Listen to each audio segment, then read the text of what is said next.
প্রধানমন্ত্রী হওয়ার দৌড়ে এগিয়ে আছেন তারেক রহমান। বেসরকারি সংস্থা সোচ্চারের জরিপে বলা হয় ৪২% ভোটার মনে করেন তারেক রহমানই দেশের পরবর্তী প্রধানমন্ত্রী হচ্ছেন, আর ৩৪% মানুষ জামায়াতের আমির ডাক্তার শফিকুর রহমান, আর ১.৮% ভোটার মনে করেন নাহিদ ইসলাম প্রধানমন্ত্রী হবেন। ঢাকা ১৭, ১৩, ১১ ও ১৫ আসনের ২,২৪১ জন ভোটারের উপর করা জরিপে বলা হয় তারেক রহমান, ববি হাজ্জাজ, নাহিদ ইসলাম ও ডাক্তার শফিকুর জয়ী হবেন। ত্রয়োদশ জাতীয় সংসদ নির্বাচনে ঢাকার ৪টি আসনের ২,২৪১ ভোটারের মতামত নিয়ে জরিপ করে বেসরকারি প্রতিষ্ঠান সোচ্চার।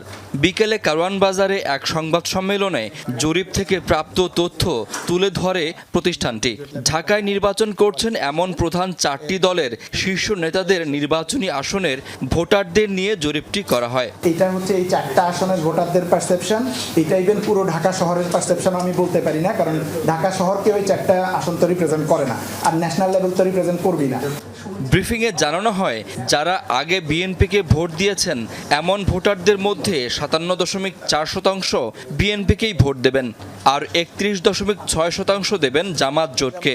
এর আগে আওয়ামী লীগকে ভোট দিয়েছেন এমন ভোটারদের মধ্যে ৩৭.৯% বিএনপিকে এবং ৩৭% জামাত জোটকে ভোট দেবেন বলে জানানো হয়। জরিপে বলা হয়, কখনোই ভোট দেননি এমন ৬০৯ জন ভোটারের মধ্যে ৩৯.১% জামাত জোটকে আর ৩২.২% বিএনপি জোটকে ভোট দেবেন।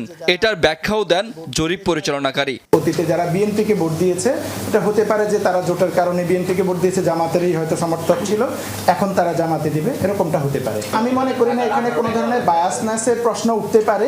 এইটা প্রফেশনাল কাজ, কেউ হয়তো অ্যাকসেপ্ট করবে, কেউ হয়তো করবে না, কেউ একভাবে ব্যাখ্যা করবে, কেউ আরেকভাবে করবে।